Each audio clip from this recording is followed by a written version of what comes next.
हमें दिया हुआ है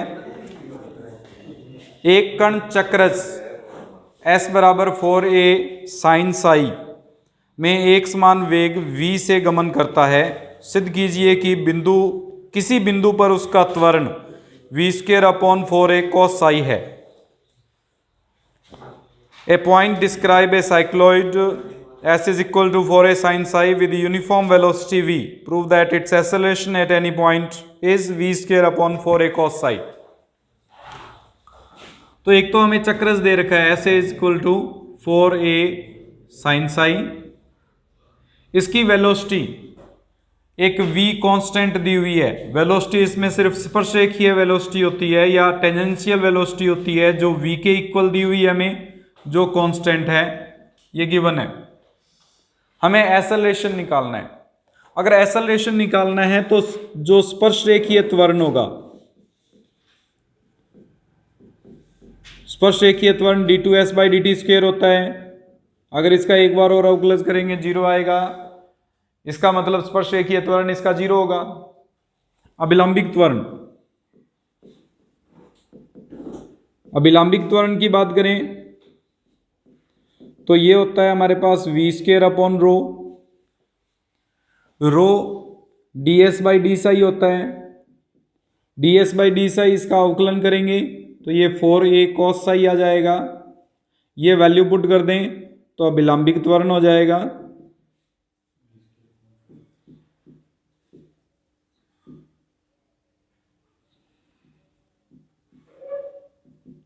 v² upon 4a cos Sai जो प्रूफ करना था, क्योंकि स्पर्शरेखीय त्वरण 0 है, अभिलंबिक त्वरण है खाली, और अगर अभिलंबिक त्वरण है तो परिणामी त्वरण जो होगा वो v² upon 4a cos Sai के इक्वल होगा।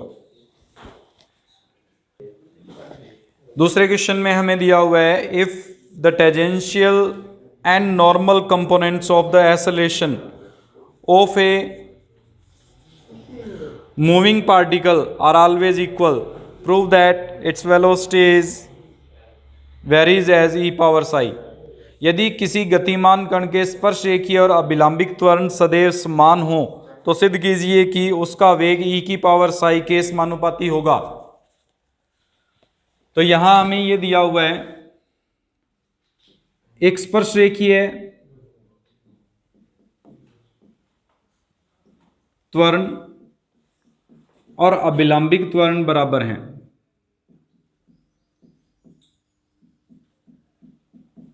अगर स्पर्शरेखीय और अभिलंबिक त्वरण बराबर हैं तो स्पर्शरेखीय जो हमारे पास त्वरण था वो v dv अपॉन ds था और अभिलंबिक त्वरण v² अपॉन रो, ये बराबर हो गए। पथ की समीकरण निकालनी है, ये कैंसिल हो जाएगा। dv upon ds is equal to v into, हम इसको d साई अपॉन ds लिख सकते हैं रो की वैल्यू, या dv upon v equals to d psi लिख सकते हैं। समाकलन करेंगे log v equals to psi plus log a, या log of v upon a equals to psi, या v जो होगा वो e की पावर साई इंटू a के इक्वल आएगा। अर्थात v जो है वो समानुपाती है e की पावर साई के। उसने यही प्रूफ करने को कहा था कि उसका वेग e की पावर साई के समानुपाती होगा। ये वेग जो आ गया वो e की पावर साई के समानुपाती है। तीसरा एग्जांपल देख लेते हैं साथ में। तीसरे एग्जांपल में दिया हुआ है एक कण किसी चक्रज के माप पर इस प्रकार चलता है कि उस पर खींची गई स्पर्श रेखा एक अचर कोणीय वेग से घूमती है। चक्रज पहले क्वेश्चन में भी किया था, वैसे याद रख लेना। चक्रज की समीकरण 4a sin साई, इस पर कोई भी स्पर्श रेखा जो है वो अचर कोणीय वेग से घूमती है। अचर कोणीय वेग यानी d साई बाई dt, ये कांस्टेंट दिया हुआ है, मान लेते हैं k के इक्वल है। सिद्ध कीजिए कि गतिमान कण का त्वरण परिमाप में अचर होगा, यानी त्वरण ज्ञात करना है हमें, परिणामी त्वरण ज्ञात करना है। A particle moves along the arc of cycloid in such a manner that the tangent at it rotates with constant angular velocity, show that the acceleration of the moving particle is constant in magnitude. Acceleration का magnitude निकालना है, हमें proof करना है कि वो constant है। उसको कांस्टेंट प्रूफ करने के लिए सबसे पहले हम इसमें D psi by D T की वैल्यू दी हुई है, d s by D T निकालते हैं। D s by D T की वैल्यू क्या होगी? 4a cos Sai d psi by D T. D psi by D T की वैल्यू k पुट कर दें तो वेलोसिटी आ जाएगी या D s by D T की वैल्यू आ जाएगी जो 4a k cos साई हो जाएगी। फिर d two s by D t square निकाल लेते हैं। D two s by D t square की वैल्यू हो जाएगी 4a माइनस का k और cos साई की value minus sine psi d psi by D t. इसकी वैल्यू पुट करेंगे तो 4a k स्क्वेयर माइनस का साइन साई। ये हमारे पास स्पर्श रेखीय त्वरण आ गया। अभिलंबिक त्वरण निकालेंगे। अभिलंबिक त्वरण के लिए रो का मान चाहिए, rho d s by d psi होता है। D s by d psi को हम d s by D T upon d s psi by D t लिख सकते हैं। D s by D T की वैल्यू हमने निकाली है 4a k cos psi upon में d psi by D T की वैल्यू k से k कैंसिल, रो की वैल्यू आ जाएगी 4a cos Sai. अभिलंबिक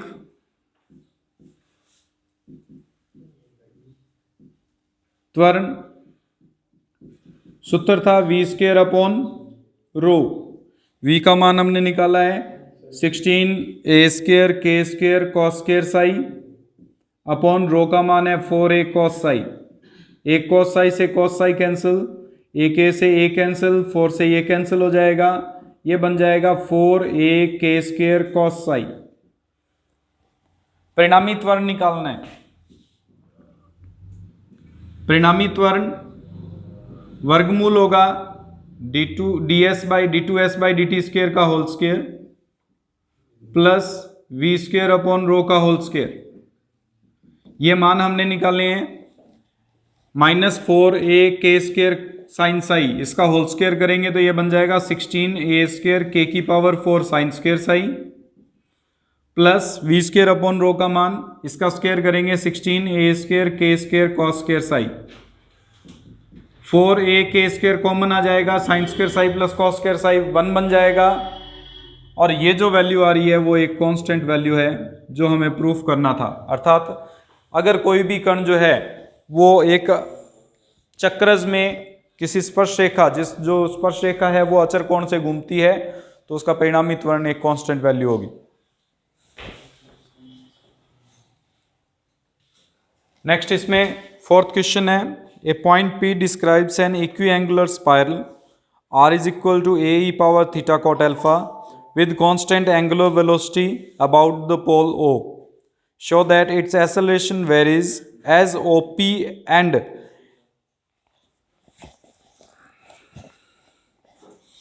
is in a direction making with the tangent at P the same constant angle that OP makes with the tangent.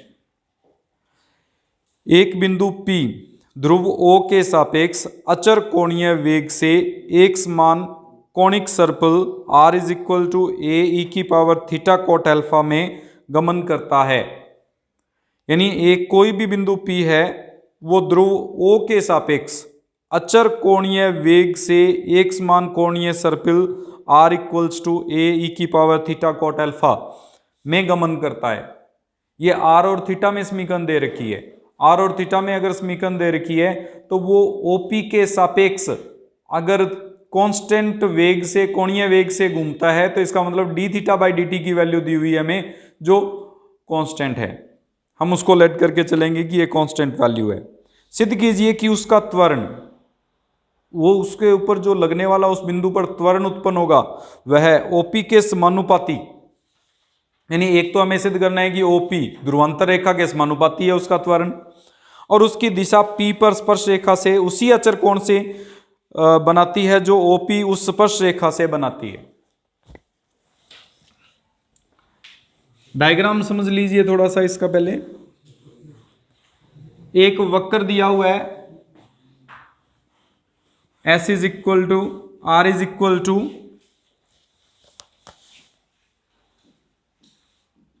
e की power theta cot alpha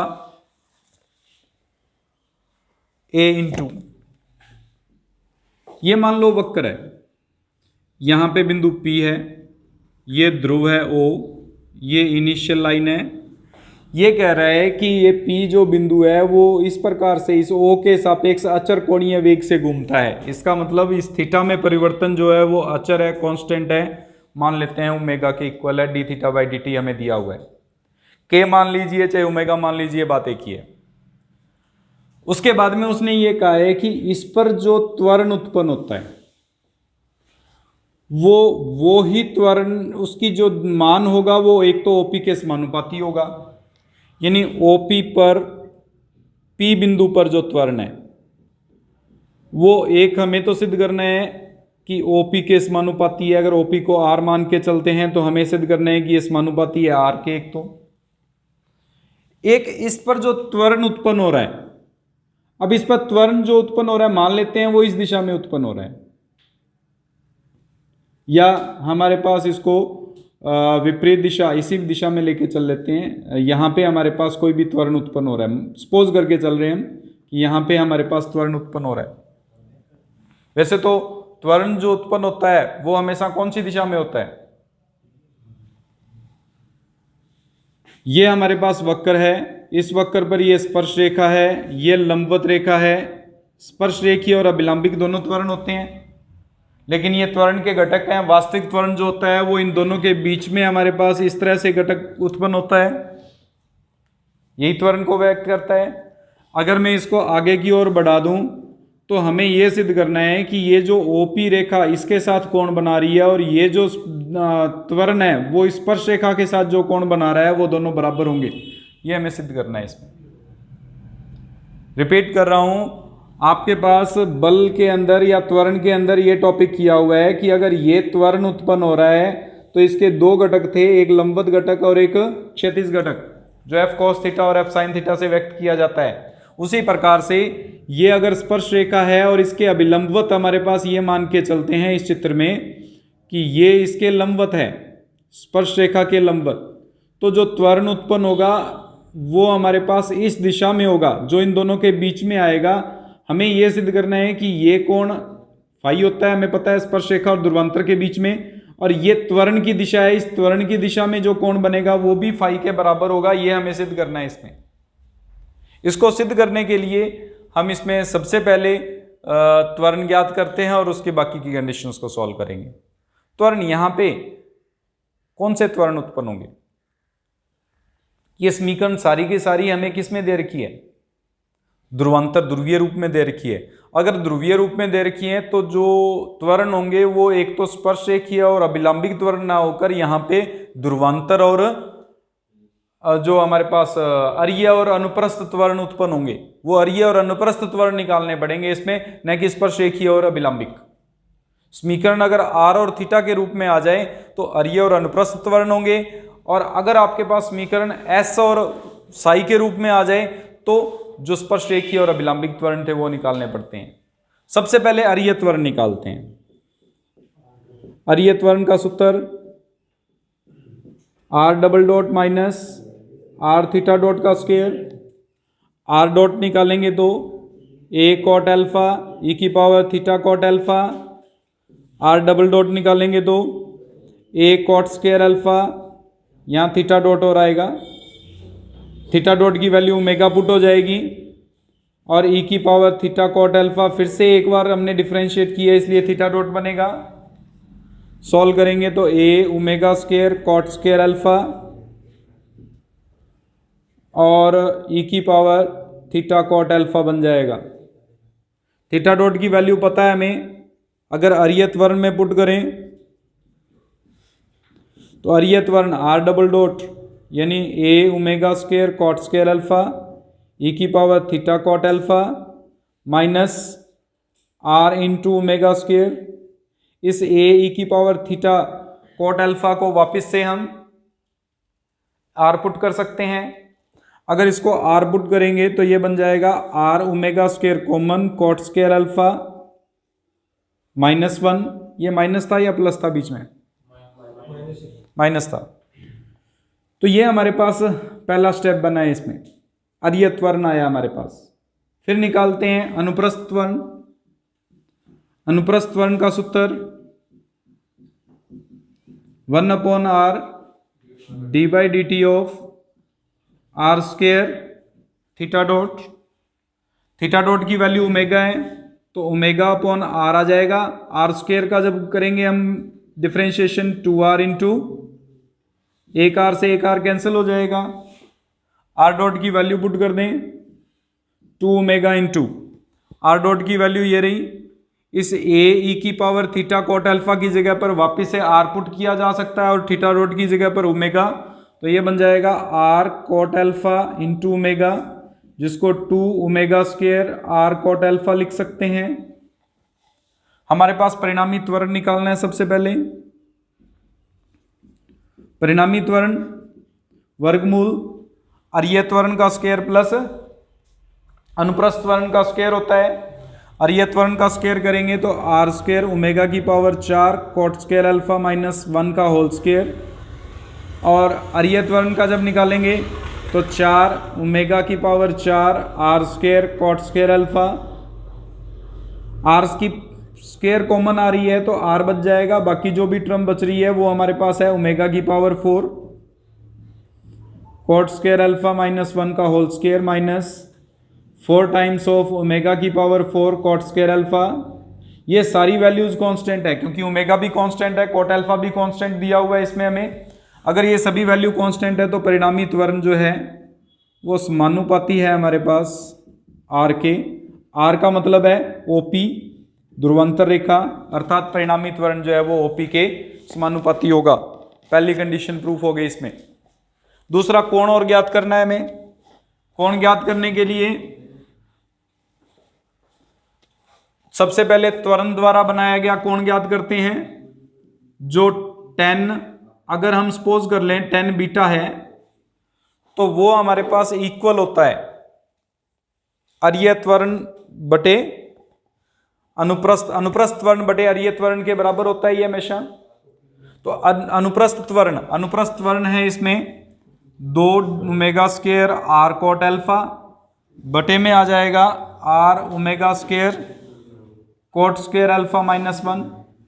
omega square से omega square cancel, R से ये R cancel, इसको लिख सकते हैं 2 cot alpha बटे cot square alpha -1। अगर 10 में परिवर्तित कर दें तो ये बन जाएगा 2 10 अल्फा अपॉन 1 - 10 स्क्वायर अल्फा, जो कि 10 2 अल्फा का फॉर्मूला है। 10 बीटा इक्वल्स टू 10 2 अल्फा, यानी बीटा इक्वल्स टू क्या आ गया हमारे पास 2 अल्फा के इक्वल आ गया। अर्थात ये जो ध्रुवंतर रेखा है इसके साथ त्वरण जो कोण बना रहा है वो 2 अल्फा के बराबर है। हमें सिद्ध करना था स्पर्श रेखा के साथ कितना कोण बनाता है। स्पर्श रेखा के साथ कोण अगर हमें ज्ञात करना है तो पहले इस फाई का मान निकालते हैं, यहां से ये जो कोण है वो ज्ञात करते हैं। अगर ये कोण ज्ञात करेंगे तो tan फाई बराबर था, क्या सूत्र था tan फाई बराबर R D theta by D R. इसको हम लिख सकते हैं R into D theta by D T upon D R by D T. R into D theta by D T omega के इक्वल है और D R by D T की value यानी आर डॉट है, ये रही वैल्यू। इसमें अगर वैल्यू पुट करेंगे तो ये बन जाएगा are omega cot alpha. R omega से आर ओमेगा कैंसिल, ये बन जाएगा tan अल्फा के इक्वल, यानी फाई की वैल्यू आ गई अल्फा। अब ये जो कोण है वो तो आ गया आपके पास अल्फा, ये जो पूरा कोण था वो आ गया 2 अल्फा।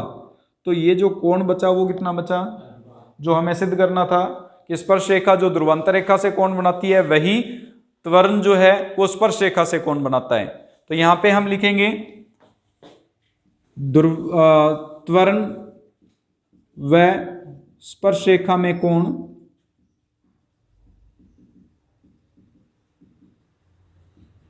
दो alpha minus alpha alpha, last में वो लाइन लिख लेना। अतः त्वरण जो है वो स्पर्श रेखा से वही कोण बना रही है जो स्पर्श रेखा ध्रुवांतर रेखा से बनाती है।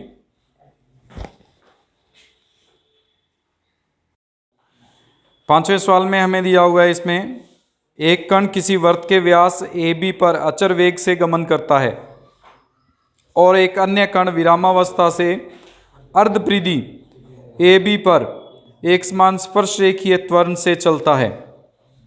वे ए से एक साथ रवाना होते हैं और बी पर साथ साथ ही पहुंचते हैं। सिद्ध कीजिए कि बी पर उनके वेग पाई अनुपात 1 के वेग में अनुपात में होंगे। एक अर्धवृत्त दे रखा है, एक तो कण जो है वो अर्धवृत्त के व्यास पर चल रहा है और एक कण जो है वो अर्धवृत्त की परिधि पर चलता है। बिंदु ए से रवाना होते हैं एक साथ, ये एक अर्धवृत्त,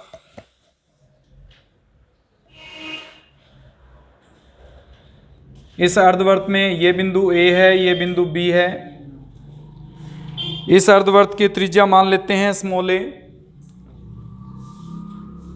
एक कण यहां से चलना शुरू करता है, अचर वेग से चलता है, माना व्यास पर कण का वेग u। तो अगर व्यास पर कण का वेग u है तो समय जो होगा वो हमारे पास समय बराबर दूरी बटे चाल। दूरी हमारे पास 2a दूरी तय की है उसने b बिंदु तक पहुंचने के लिए, और चाल जो उसने u वेग से चल रहा था, तो इसका मतलब t का मान 2a बटे u है। सेम समय पर एक कण यहां से इस बिंदु पर परिधि के अनुदिश आके चलता है। अगर परिधि के अनुदिश आएगा तो s बराबर जो होगा वो उसमें 2 पाई a रहेगा, क्योंकि अर्ध हमारे पास परिधि है। 2 पाई r जो होता है वो पूरी परिधि होती है। s बराबर 2 पाई a के अनुदिश गति करता है, लेकिन उसका स्पर्श रेखीय त्वरण अचर रहता है। स्पर्श रेखीय त्वरण d2s बाई dt स्क्वायर बराबर हमें दिया हुआ है कांस्टेंट, लेट कर लेते हैं k के इक्वल है। इसको सॉल्व करेंगे तो v dv by dt ds is equal to k दिया हुआ है, या v स्क्वायर बटे 2 बराबर ks plus any constant c। यह विरामावस्था से शुरू होता है, तो जब s का मान 0 है तो v का मान भी 0 है। उस स्थिति में c की वैल्यू भी 0 आ जाएगी, जिससे v square is equal to आ जाएगा 2ks। k की वैल्यू निकल जाएगी v square upon 2s। s की वैल्यू पाई a थी, तो v square upon 2 pi a k की वैल्यू है जो कांस्टेंट है। हमें इसमें वेग ज्ञात करना था। वेग ज्ञात करने के लिए या तो आप इसमें पहले वेग और t में समय में संबंध ज्ञात कर लेते हैं ताकि उसके अनुसार वेग को निकाला जा सके। दोबारा से हम इसमें क्या करते हैं, dv बाई dt, क्योंकि स्पर्श रेखीय वेग जो है वो v dv बाई ds भी होता है, d2s बाई dt स्क्वायर भी होता है और dv बाई dt भी होता है।